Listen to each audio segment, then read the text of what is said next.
Oi, gente! Sejam bem-vindos ao meu cantinho de estudos. E no vídeo de hoje, olha quem tá aqui! Meu Deus! A Pérola! Super fofinha, né? Ela que aparece às vezes nas fotos, agora tá aqui em tempo real. Fala oi! Ela falou oi, vocês viram? Então, gente, o vídeo de hoje eu quero tentar, da forma mais honesta do mundo, conversar com vocês de forma bem leve, sem script, sem roteiro. Por quê? É um anseio que eu tenho, então era uma coisa que eu gostaria de entregar. Quando eu entro aqui nas redes sociais, no YouTube, por exemplo, eu sempre tô com medo, uma sensação de quando é que vão me vender alguma coisa, será que isso é verdade ou é publicidade? Será que essa pessoa é assim na vida real? E essa angústia, esse medo vem muito por conta do Instagram, que se popularizou a ideia, né, de que as pessoas iriam ficar milionárias criando conteúdo, sendo influencers de alguma coisa. E algumas das pessoas mentiam ou usavam de má fé nesse caminho. E aí, quando eu saí dessas redes sociais, ou quando eu nem cheguei a entrar, por exemplo, no TikTok, eu fiz diversas reflexões. Uma delas eu acabei de fazer. Hoje, por exemplo, alguém me perguntou uma notícia, não uma notícia que tivesse um peso humanitário, assim, algo que está acontecendo, e eu não sabia. E eu fiquei muito feliz de não saber, porque eu tenho a sensação que eu controlo as informações que chegam até mim. Eu tenho, assim, clara lucidez sobre o que eu quero consumir de conteúdo, o que eu não quero. E eu tive uma experiência essa semana em que eu não estudei, que eu tive uma carga de trabalho grande para entregar, então eu decidi ficar por conta do trabalho para que não houvesse nenhuma intercorrência. E eu cheguei em casa exausta, né? E aí eu fui pro sofá e fui mexer no celular, mexer no celular. E chegou um ponto que aquilo tava me fazendo tão mal que eu senti vontade de vomitar. Porque eu não estava acostumada a ter tanto tempo assim enfiada numa tela e recebendo uma série de bombardeios dopaminérgicos, sabe? Isso me fez eu sentir mal fisicamente mesmo. E quando eu venho aqui pro canal e eu gravo um vídeo, eu não edito, eu nem sei como é que edita, na verdade. E eu ficava triste, porque eu queria ter tempo para aprender a fazer edições. E o que é uma coisa talvez importante, não sei. Mas se o meu canal é sobre estudar, e eu trabalho, e a minha vida é corrida, e o pouco tempo que eu tenho, eu concilio com vocês e com os estudos, sei lá, eu me sentiria impostora de dedicar tanto tempo ao canal que fala sobre estudos e deixar de lado os meus estudos de fato. Então, eu decidi que eu ia fazer tudo muito simples. Eu gravo os meus vídeos nas pausas. Então, por exemplo, na primeira pausa eu tomo um banho, na segunda pausa eu me arrumo, na terceira pausa eu gravo. E se não ficar bom, paciência. Aí eu não envio. Às vezes eu erro alguma coisa assim que é considerada, sabe? Considerável, algo que vai impactar no que eu quero passar, aí eu perco o vídeo. E eu poderia saber editar, cortar, mas por isso que eu costumo fazer vídeos curtos, sabe? Então, a ideia de não editar também perpassa porque quando eu assisto alguns vídeos sobre alguns temas aqui na internet, eu fico presa e acho que aquele vídeo tá muito bem elaborado, mas ao mesmo tempo artificial, cheio de bombas de informação, você fica assim, uma sensação de exaustão quando você sai dali. E a gente perdeu o YouTube do início de tudo. Você assiste os vídeos, por exemplo, do Whindersson lá atrás, e são muito parecidos com os que ele continua postando, assim, falando, né, daquele lugar onde ele abria a câmera e falava coisas engraçadas. Eu amava a internet naquela época. Eu amava a sensação de ter controle sobre o que eu queria ver, o que eu não queria ver, sobre os vídeos serem mais realistas, as pessoas estarem falando sobre coisas que realmente elas viviam, e a impressão que a gente tinha era de uma ingenuidade, era de uma pureza, onde as pessoas realmente queriam ajudar as outras. Ninguém estava ali esperando o momento certo de empurrar uma mercadoria e vender, sabe? Então esse é o compromisso que eu tenho com vocês. Eu tô aqui de forma muito honesta, de forma muito sincera. Então eu vou poder falar de coisas que eu realmente acredito, porque não existe um interesse publicitário, um interesse de vender algo para vocês. sei lá, pode ser que em algum momento vocês peçam e a gente crie alguma coisa juntos. Mas agora, o que eu quero é que a gente tenha uma comunidade de pessoas, de amigos, que pensam que a gente poderia ter um espaço saudável para estudar, para falar das nossas angústias, das nossas dores, para acreditar que quando alguém diz, olha, esse material é bom, ele é mesmo bom. Eu quero muito falar para vocês, por exemplo, o PDF que eu utilizo. Eu falei para vocês da mentoria que eu uso e vocês sabem que é verdade. Eu falei, por exemplo, aqui do Kumon. E vocês sabem que, por exemplo, o Kumon talvez nem saiba que eu existo, o dono lá, sei lá quem seja, a pessoa por trás. Mas eu pude falar com a sensação de que eu estava falando para vocês com honestidade, com verdade. E eu tô muito feliz em criar essa comunidade, ainda que sejamos poucos, mas que tenhamos um conteúdo leve, um conteúdo limpo, que vocês não saiam daqui bombardeados de informações, assustadas, que vocês não saiam daqui com a saúde mental arrasada, porque olha lá, ela estuda 10 horas por dia, quando na verdade não é, isso não acontece. Hoje eu estava olhando novamente as minhas métricas. Quando você tira uma estatística real, mesmo nos dias que eu estudo muito, eu nunca passo de 2 horas e meia no meu todo.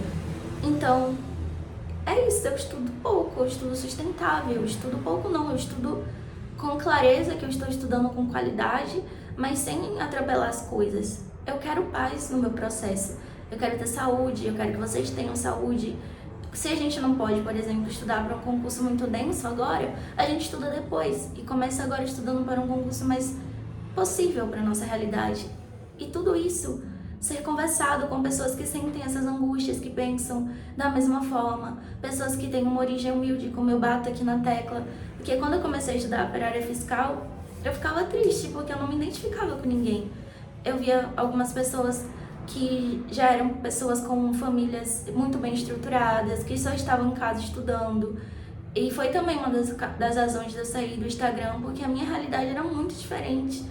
E aí eu até tinha parado de estudar para a área fiscal, depois eu decidi voltar, mas naquele momento eu queria encontrar alguém que trabalhasse, que estava lutando para conseguir pagar o seu próprio curso, a sua própria mentoria, que se perdesse o emprego não poderia continuar estudando, porque era um lugar de identificação. Quando alguém ia lá e postava 8 horas por dia líquidas e eu não conseguia passar de 4, eu ficava triste, não por o outro conseguir, mas por aquilo não ser viável na minha realidade. Só que nem tudo que estava ali era verdade. E hoje eu fico aliviada porque eu já vejo outras pessoas também que tiveram histórias parecidas com a minha e me identifico com elas. E de mãos dadas a gente começa a caminhar, a gente começa a ver que tá tudo certo. Quando as pessoas, por exemplo, falam da coruja, elas botam lá nos vídeos inúmeras metas. Eu só tenho 12 metas. E aí eu encontrei outra pessoa que tem 10 e outra que tem 14. E a gente tá ali, tá estudando do mesmo jeito. Essa leveza que eu quero trazer para nossa comunidade do e se eu passar.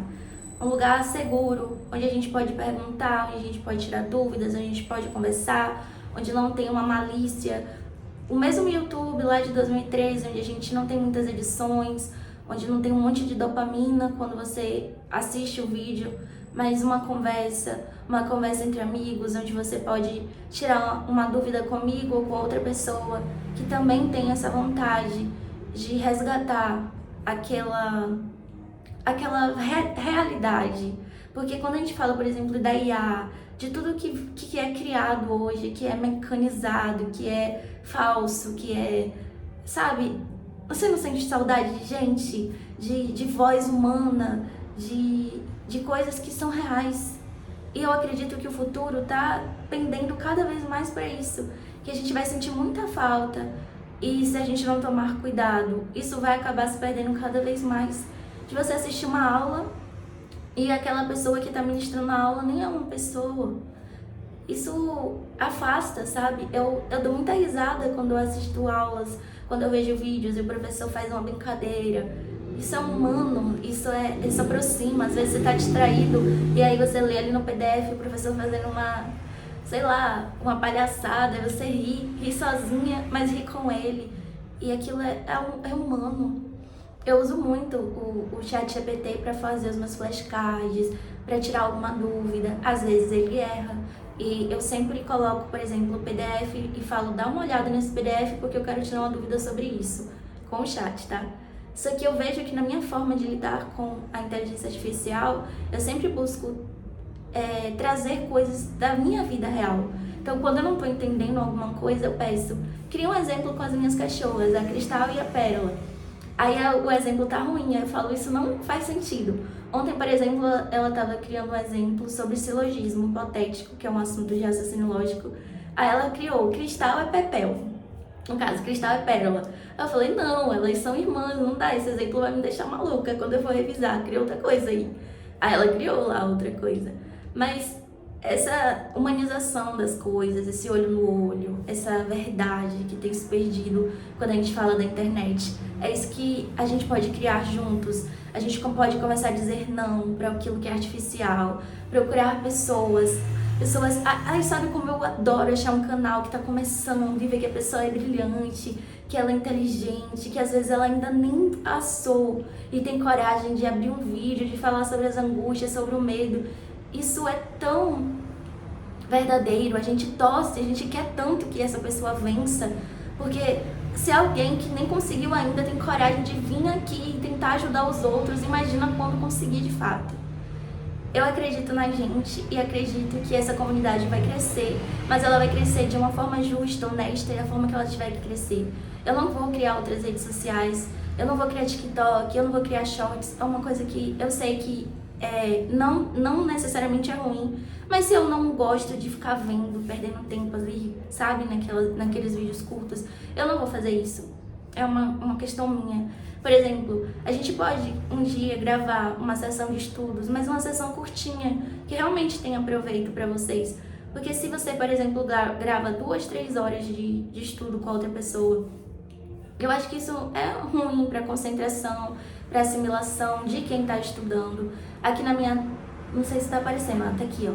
Eu coloquei proibido o uso de celular. Eu não deixo o celular entrar na minha salinha de estudos, porque quando o celular entra aqui, eu já sinto meu rendimento ir lá embaixo. Agora imagina eu ficar gravando tudo que eu estudo. Será que isso no meu inconsciente não vai prejudicar a minha assimilação, o meu aprendizado? Ah, eu vou fazer isso para vender ou para mostrar. Me incomoda. Não que quem tá fazendo com esse intuito. Às vezes tá fazendo com o intuito de mostrar que é possível, como é que faz, fazer junto comigo. Mas, novamente, eu quero ir por outro caminho. Eu quero ir por um caminho que eu acredito e que eu queria também consumir enquanto conteúdo. Tudo que eu falo pra vocês, eu queria ter ouvido. Tudo que eu entrego aqui, eu queria ter encontrado durante a minha preparação. Eu sempre penso em dar pra vocês aquilo que eu gostaria de receber. Então é isso. Eu tô muito feliz com todos os comentários, com tudo que vocês têm trazido de especial, que tem agregado na minha vida e na vida das outras pessoas. E que a gente possa ir juntos até depois da posse. Um beijo e até o próximo vídeo.